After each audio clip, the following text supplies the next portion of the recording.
to do it now. Alrighty, there we go. Alrighty, so hello, my dears. It's me, ordinary girl trying to be fabulous, and welcome to my channel. Welcome to my subscribers. Welcome to my new subscribers, and welcome to those of you who are not subscribed. If you are not subscribed and you enjoy my content, I hope you will consider doing so. And even if you don't enjoy my content, I hope you will consider subscribing because, hey, why not? So this is my very first in the series. I'm going to title it Snarky Saturday, and I hope that it becomes a series. Hope it kicks off, and maybe someday I can take submissions. But for now, I'm just gathering stories from like the internet, and I think that's pretty interesting. So, let's see. So this all started because some really wealthy guy was saying that Generation Z was spending like $28 to get lunch door dashed to them, and so we're like, okay, y'all probably know, hi baby, y'all probably know I am Generation X. So as a member of Generation X, pre-boomer, I was like, y'all are spending so much money on lunch, why don't you just bring your lunch? And the overwhelming thing was, well, we don't know how to cook. Okay, so let's learn how to cook. Oh, we don't want to learn how to cook. So it's very interesting. So so one of the, no ma'am, she's gonna want to get down. You can't sit on my lap, Miss Ma'am. One of the tweets was some reason that cooking is overwhelming for many. See, to cook each cuisine requires a different set of spices, staples, etc. Popular recipes often include obscure, expensive ingredients. Purchasing exact items often in the amount is often not possible. Utilizing the rest of the perishable food is challenging. And someone answered, you guys might just be terminally R with a D, which we don't use that kind of language on our channel. Staples can last across many dishes. If you're overwhelmed by cooking, then don't. Why are you trying for exotic popular recipes? Just cook more and eat leftovers. See above. So yeah, that was the basic argument, was that, like, there were actually, we'll get to it, but there was actually someone who tweeted about, well, if I buy, I have to show you all. Let's close this one. Let's see. Let's close this. See, I forget this is a laptop and I have to use the mouse. So this guy, although I'm pretty sure he was trolling because of something. Sorry, I have allergies, they're bad. I'm pretty sure he was trolling because of something he said and is a response to someone else. But he said it's literally so much more expensive to make a sandwich yourself. There's so much food waste. And then he shows like bread bread, lunch meat, cheese, and mayonnaise. And he someone asks him, well, you can make like 12 sandwiches out of that. And he's like, but I don't want to make 12 sandwiches. But I think he was trolling. So it was funny. So yeah, so he's like, well, it's expensive. And someone's like, well, yeah, if you only make one sandwich out of it. And so someone else is saying, you know, you can make 12 sandwiches out of that. But he says, I don't want 12 sandwiches. And the reason I think he's a troll is someone says, you are not a serious person. And he says, thank you? Like, did you finally get it that I'm just trolling here? Like, I think he was trolling because there were a lot of people trolling. And so on the sandwich debate, this is very privileged. Who TF, because we don't use that kind of language, wants to eat sandwiches for lunch all the time? Sandwiches are also not lunch ideas that provide proper nutrition. A bunch of processed and lots of sodium. So someone retweets her and says, see, to me, privilege is turning up your nose at a sandwich because it's not good enough. Because that probably when I came home to empty cupboards as a kid perspective. Yeah, I ate a lot of sandwiches. I eat sandwiches now. My last video, my walking video, I put a picture of my peanut butter and jelly sandwich in the video because, you know, after a lot of walking, I need to get some more jelly. That's a whole other thing. But after a lot of walking, I really like a peanut butter and jelly sandwich. And that's what I'll eat for lunch if I'm doing a lot of walking. So we got all of those. And so that was the argument on sandwiches for lunch, that people shouldn't have to eat sandwiches for lunch because they're not good or something. I mean, I don't know. I eat a lot of sandwiches for lunch, so I don't know what the problem with sandwiches is. So, yeah, that sandwich, the great sandwich debate, and not door dashing it from Subway because their meat is suspect anyway. So, and it is funny because there were people in the comment section who said that indeed they have a family member who thinks that something is expired or has gone bad once the package is opened. So, you know, you have a block of cheese. Once you open the block of cheese and you slice like an ounce off of it, you gotta throw the whole package away because you can't use it anymore because it's bad. Which is a lot to me because, you know, when I was growing up, you had the cheese and maybe you didn't eat the cheese right away, so the cheese got a little moldy. You just sliced the mold off and went on about your day. So yeah, that's with me. So we're gonna keep on this fun stuff.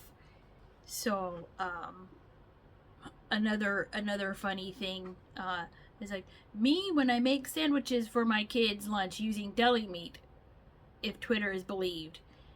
And then he has a gif, oh boy, here I go killing again. And so, you know me, I am Ordinary Girl, and that is my Twitter. That's why the name wasn't redacted. And I said, especially if you can only make one sandwich out of a loaf of bread, a jar of mayo, a tray of lunch meat, and you have to throw the rest away. So who gets to eat today? Sarcasm. So yeah, that was a funny thing that, you know, they were seriously saying that, you know, a loaf of bread was only good for one sandwich.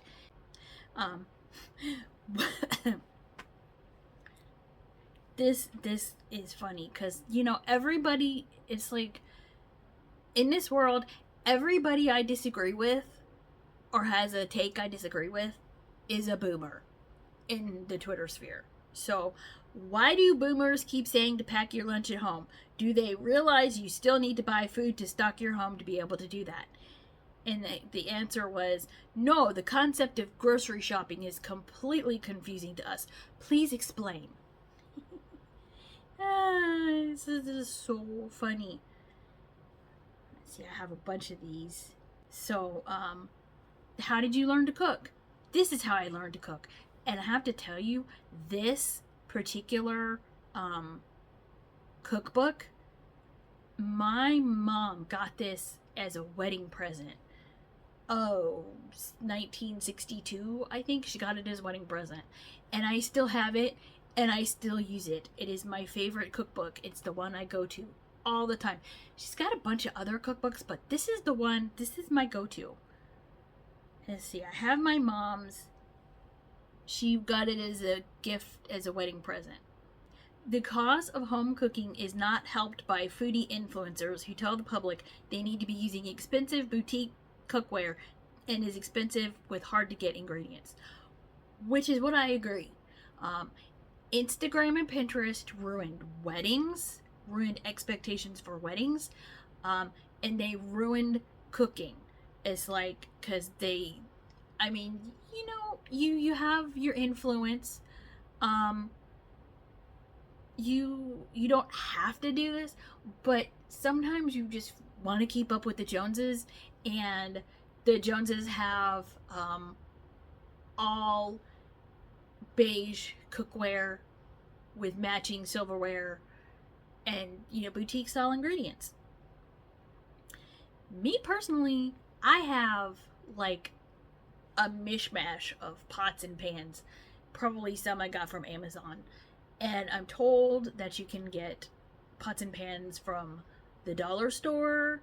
You can get them from Goodwill. You can buy them from Amazon, which is where I bought them.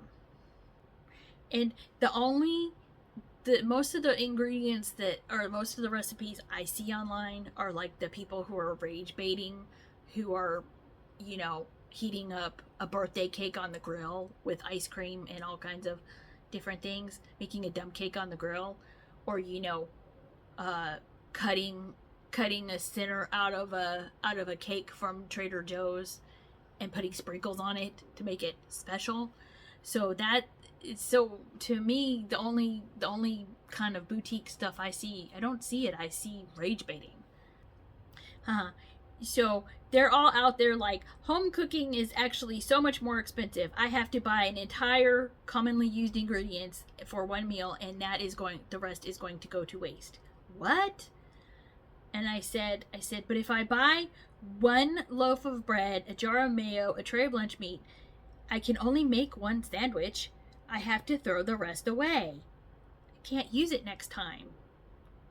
And the whole discourse was like, you know, like boomers in Generation X versus later millennials in Generation Z. So anyone who's like, hey, here's how you can cook, and here is how you can make your lunch and bring it, and you'll save a ton of money. And, you know, a few of them were like, oh.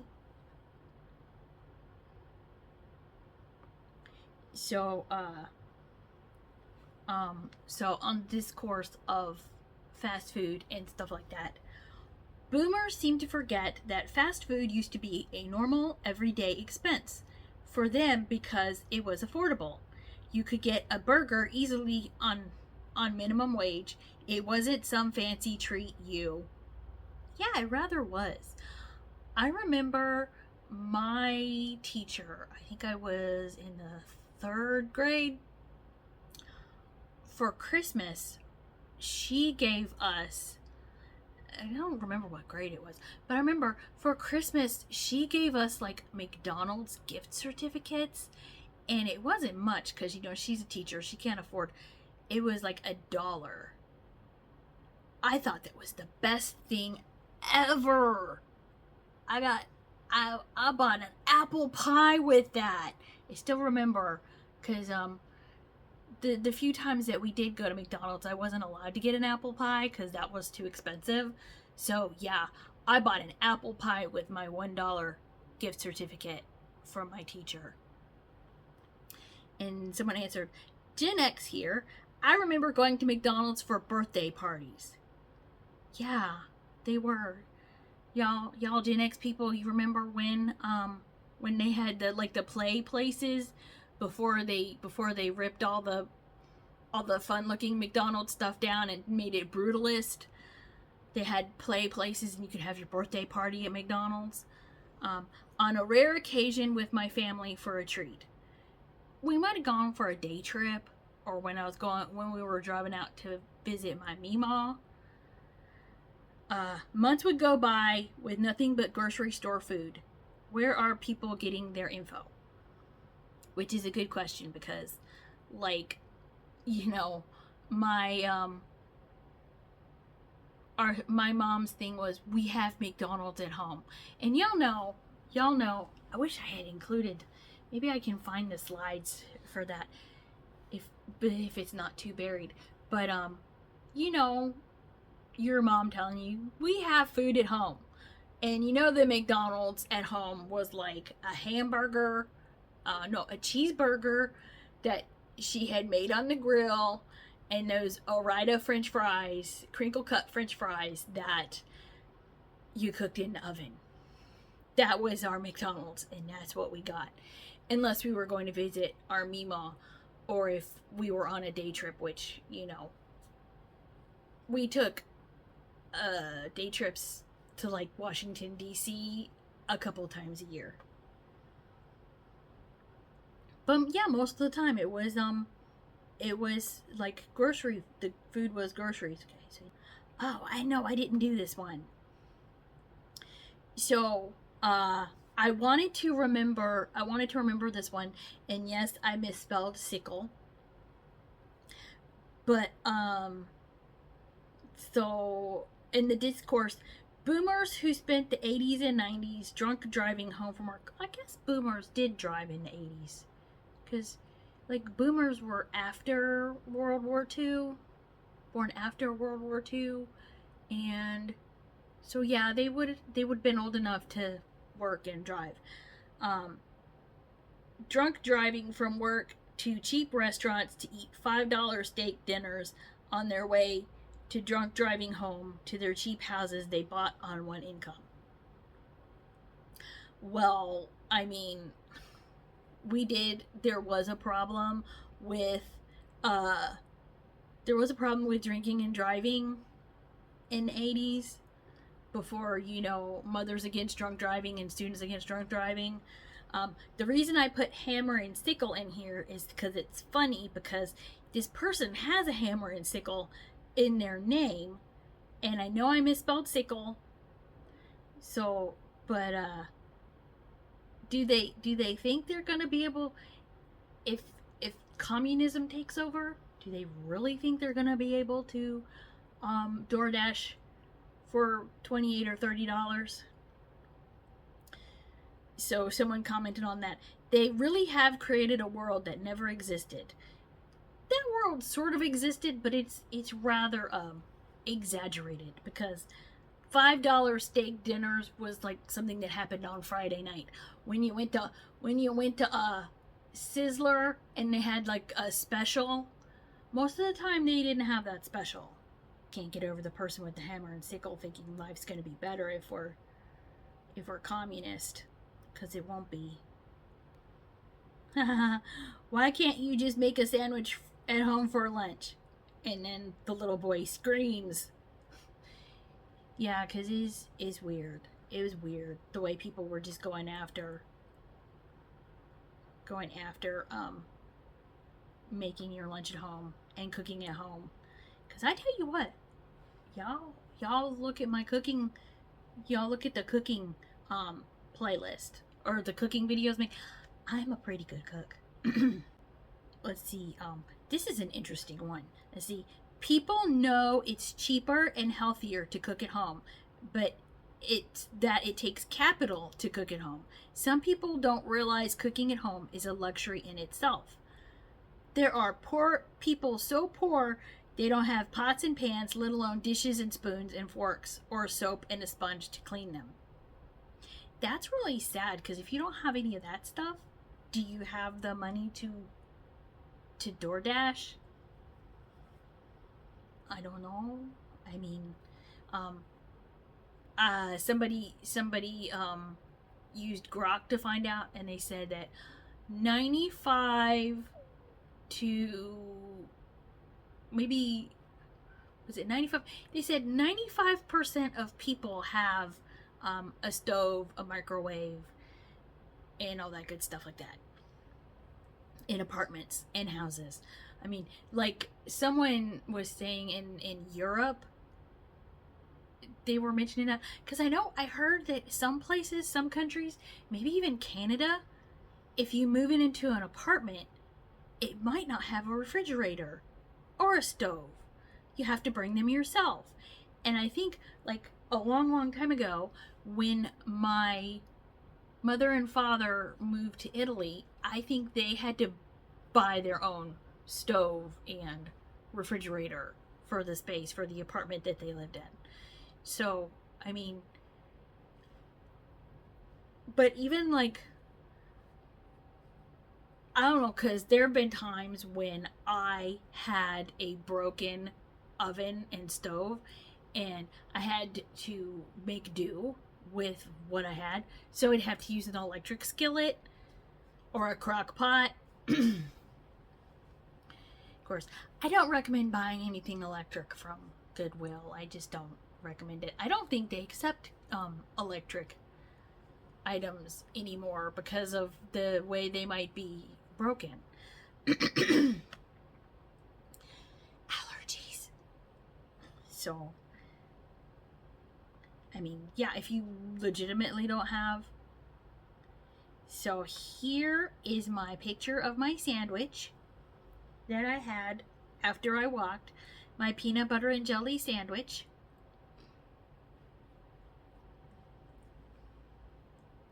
I was proud of it. With peanut butter and jelly. One of my favorite things to eat after a walk. Let's see. The print is small. Question. So we're supposed to scrimp and save money for a house, and the solution is to eat literal poverty food, like we have lost a war. How are we supposed to actually afford anything nice? Renovations, decent furniture, stuff like that. Because you're eating poverty food. So they included some things that were actually poverty food. It's a long discourse. But like, houses are wacky because, you know, there's always something going on. You know, you're walking around your house and suddenly you hear a noise and you have to find out what it is, because what is it? And when it's a ghost, you're like, oh good, it's just the ghost that lives here. That's great. So I said, okay, Gen Z, us boomers taught you how to cook. Now we're going to introduce you to the concept of leftovers. Because I said this because I have actually run into people who don't do leftovers. Like, to me, I grew up on leftovers. We had, there was at least one day out of the week, maybe every 2 weeks, where my mom would go through the refrigerator and that's what we would have for dinner. We would have leftovers. And it was okay. I mean, but you know, some things taste better the second day. But I've run into people and they don't eat leftovers. Like, I've read stories on Reddit where these guys are like, they take a girl out and she orders $200 worth of food. She'll take like 3 bites of everything and then tell the server to throw it all away. And when the guy's like, no, I'll take it, box it all up. And she's like, ew, you eat leftovers? That's gross. I love leftovers. Because like I said, some things taste better left over. Some things aren't so good left over. Some things you have to figure it out and like reimagine them. Because like if you have salmon and you cook it and it's cooked just right, and you don't eat it all, you don't want to have to heat it up again because that'll dry it out. So you kind of take the salmon that you haven't eaten and you mix it with mayonnaise or cream cheese and you make salmon salad and eat it cold. but I've heard there's people who don't eat leftovers, and they're, you know, Reddit is an interesting place, but and probably 50% of the stories are fake, made up, a creative writing exercise, AI, stuff like that. But there was one, Am I the Buttface? And this guy, he was dating this girl, and he took her to Thanksgiving dinner because he felt it was getting pretty serious. So he took her to Thanksgiving dinner at his parents' house, and you know, of course, it's a family gathering, so there's plenty of food. There's like a whole spread of food, and he like goes in the kitchen, and she's like throwing everything away at someone else's house, and he was like, "What are you doing?" And you know, like a cake with just one slice missing, or a pie with just one slice missing, stuff that's left over that people could eat later on when you wear out of your turkey coma. And she's like, "Well, you don't eat this. This is leftovers." Or I can't remember what she called it. It was years ago. He's like, "Yeah, we do eat leftovers. And that cake only had one slice out of it, and now it's in the trash and it's ruined." And so it was funny because the person who wanted to know if they were the butt face was the girlfriend who had gone into someone else's kitchen and started throwing everything away. So she just, for some reason, I think it was a real person who did this, because this person just doubled down, because like they had a cook, or no, they weren't, they didn't have a cook. They were like 20 or so, and their parents had a cook, and they never ate leftovers, so they didn't understand that anybody else could eat leftovers, because they never ate leftovers or ate leftovers. And so I said, or someone said, I can't remember who, said, that's because your cook is eating the leftovers.